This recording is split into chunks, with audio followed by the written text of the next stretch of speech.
Today we are going to start the chapter work and energy. आज हम work and energy chapter शुरू करेंगे और ये वन शॉट वीडियो है, यानी इस पूरे लेक्चर में हम फुल चैप्टर स्टडी करेंगे. Okay, so let me show you some example here. Now see this example, see this hand. Now what he is going to do, ये यहाँ से इस स्टिक को रिमूव कर देगा और आप देख रहे हैं कि बॉल इसमें गिर रहा है. So this is all physics going behind this, and after studying the concepts you may be able to do such type of things और इनके पीछे की रीजनिंग भी आप बता सकें. ठीक है, तो अब तक हमने 3 चैप्टर कंप्लीट कर लिए हैं, राइट.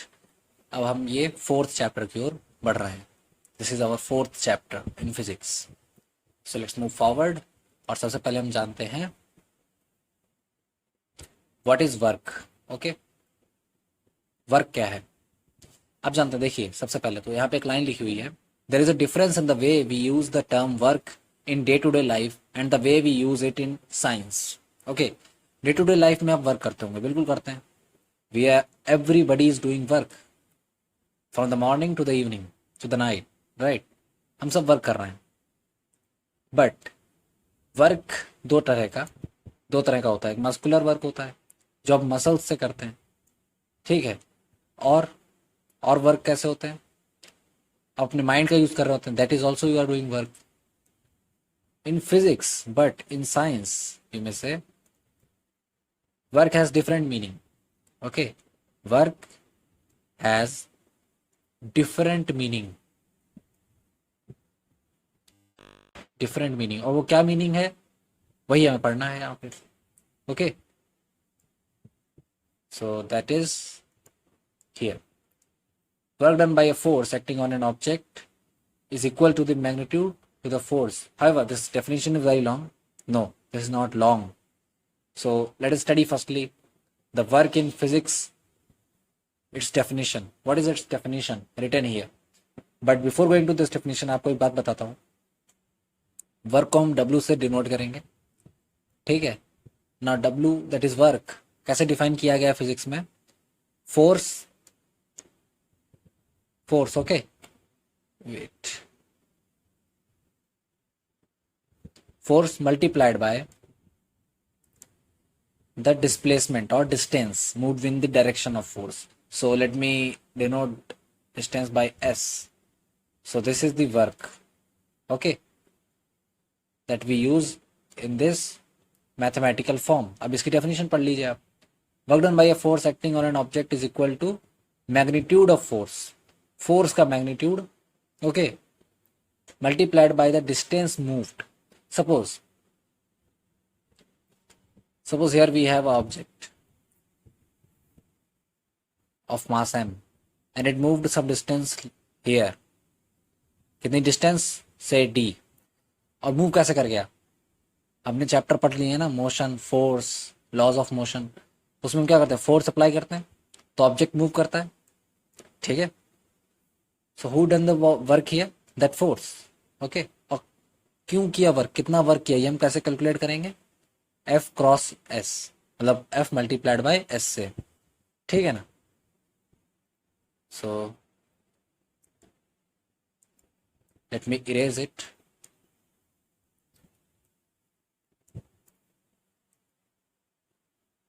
Okay.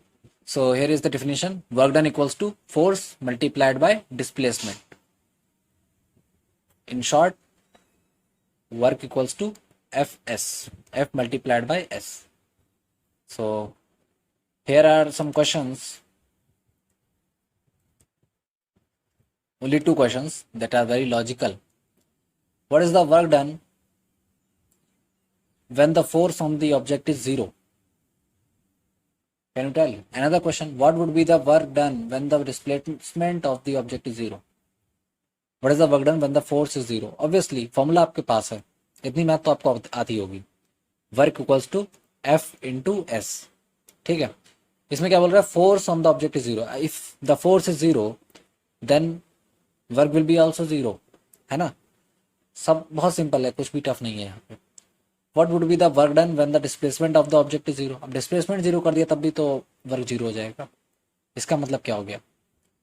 यहां से एक बहुत इंपॉर्टेंट बात निकलती है, अगर डिस्प्लेसमेंट आपका जीरो है, displacement is zero, this implies what, इसका अर्थ क्या हो गया कि वर्क जो है वो भी जीरो हो जाएगा। ओके, मैं कुछ और एग्जांपल लेता हूं यहाँ पे, बहुत सिंपल सिंपल एग्जांपल्स हैं। जैसे कि suppose this is the point A, okay, and this is point B, ठीक है ना। This is suppose market and this is your home. अब देखिएगा जरा, आप मार्केट जाते हैं, okay, you go to the market and this is your displacement, market गए आप, ठीक है। अब जाहिर सी बात है मार्केट में आप थोड़ी रुकने वाले हैं, मार्केट से वापस घर आएंगे, बिल्कुल आए। Now again you reach this point A, और डिस्प्लेसमेंट क्या होता है, डिस्प्लेसमेंट अगर एक्स है तो एक्स इनिशियल या X final minus X initial, यही तो होता है।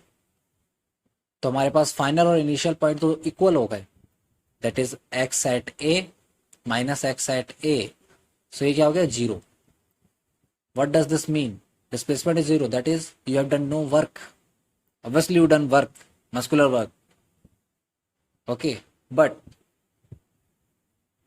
in the terms of physics you have done no work, okay। I think आपको समझ में आ रहा होगा ये, ठीक है, आगे बढ़ते हैं।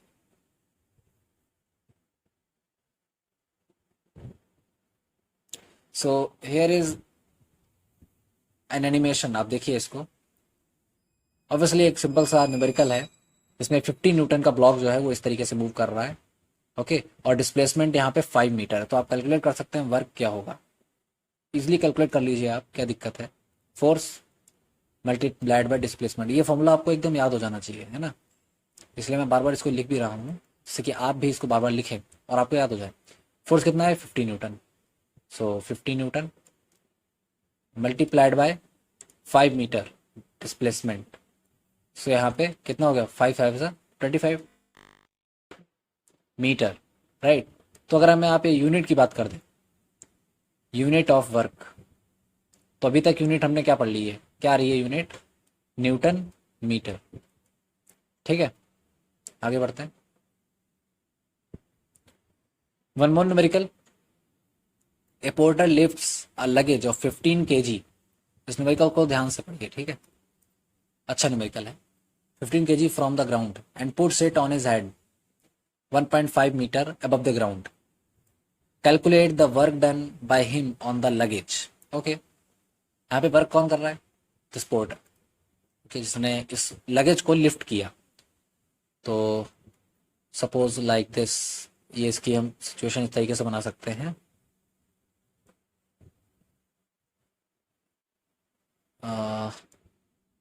There is some luggage on his head, okay, जिसका वेट दिया हुआ है 15 kg, और हाइट कितनी दे दी इन्होंने, हेड पे मतलब ग्राउंड से इसके हेड तक कितना है, 1.5 metre, okay. So now you have to calculate the work done by him, so calculate कर लीजिए। सबसे पहले फोर्स चाहिए होगा ना आपको, वर्क के लिए फोर्स चाहिए, तो फोर्स कैसे कैलकुलेट करोगे, यहाँ पे फोर्स कौन सा है, कौन सा मतलब external agency is working here, but what, obviously mg, ठीक है। m क्या है 15, और g की वैल्यू आप जानते हैं 10, दैट इज 150 न्यूटन, ठीक है। और s की वैल्यू दी हुई है 1.5 मीटर, 1.5 मीटर। तो अब आप बता दीजिए यहाँ पे क्या आ जाएगा, वर्क क्या आ जाएगा, 150 मल्टीप्लाइड बाय 1.5, पॉइंट हटा दीजिए, दिस विल बी कैंसल्ड, यहाँ पे आ गया 15 का स्क्वायर, राइट, 225 न्यूटन मीटर, ये आ गया ना work. Now you have calculated it, again let's move forward, and here is something very important. हमने अभी तक जो न्यूमेरिकल सॉल्व किए, ये देखिए, इसमें मैं यूनिट कौन सी यूज कर रहा हूँ, newton metre, but work has one more unit and that is widely used. क्या है यूनिट वर्क की, unit of work, that is joule, okay. और यही यहाँ पे पूछा गया है कि 1 जूल कितना होता है amount. Okay, 1 joule is the amount of work done on an object when a force of 1 newton displace set it by 1 metre along the line of action of force. ठीक है, line of action of force आपको पता होगा। Okay, if you have studied the force chapter properly. So now इसको कैसे हम बताएंगे, देखिए मैथमेटिकली बहुत ईजी है। F equals to 1 newton, S equals to 1 metre, तो वर्क कितना आ जाएगा 1 multiplied by 1 that is 1 newton metre, और उसी को हमने क्या बोल दिया 1 जूल।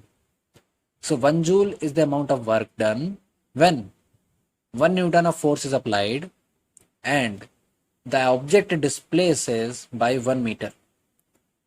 देखो भाई और फिर से मैं समझाता हूं, 1 न्यूटन का फोर्स लगाया, 1 न्यूटन का, ठीक है, 1 न्यूटन का फोर्स लगाया हमने, और ये बॉडी 1 मीटर ही यहाँ पे डिस्प्लेस हुई। ठीक है, तो 1 न्यूटन फोर्स लगाने पर 1 मीटर ऑब्जेक्ट डिस्प्लेस हुआ 1 मीटर तक। ठीक है, तो इतने में जो वर्क हुआ that is 1 joule. Okay, I think now it is clear. आगे बढ़ते हैं और पढ़ते हैं एक नया concept that is energy. Okay, we all need energy to work. Okay, जितनी ज्यादा एनर्जी होगी हम उतना ही ज्यादा वर्क कर सकते हैं, right. So we need energy to study, we need energy still to work, we need energy. So energy एक बहुत इंपॉर्टेंट टॉपिक है। So I think you are energised to study this topic. So let's study the first point, the demand for energy is ever increasing. Okay, ये actually में economical बात की है थोड़ी सी कि एनर्जी की जो डिमांड है वो हमेशा बढ़ती रहेगी।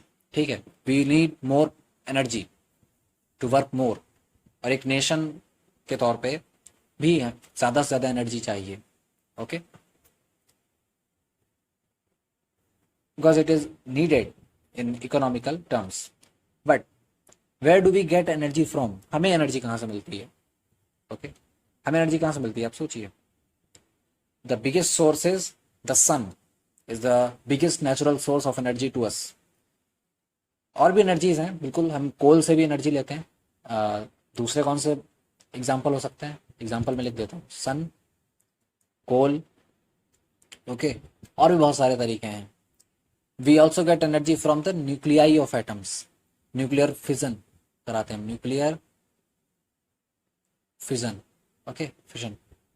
This is another process. The interior of the earth, अर्थ के इंटीरियर से हम लेते हैं। ओके, टाइड्स होती हैं, टाइड्स आती है ना, लोअर टाइड, हायर टाइड, वहां से भी हम एनर्जी गेन करते हैं। Okay, so here is an example again, sun से जो हमें एनर्जी मिलती है उसका हम सबसे ज्यादा अच्छा यूज कौन सा करते हैं? That is solar energy.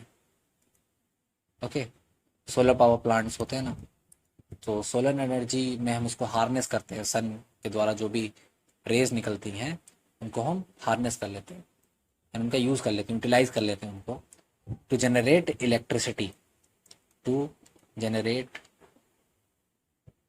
Electricity, okay, this is the best use I think we do. और इससे पॉल्यूशन भी नहीं होता है, right, that is also pollution free, eco friendly. अब हम फिजिक्स के टर्म्स में पढ़ेंगे।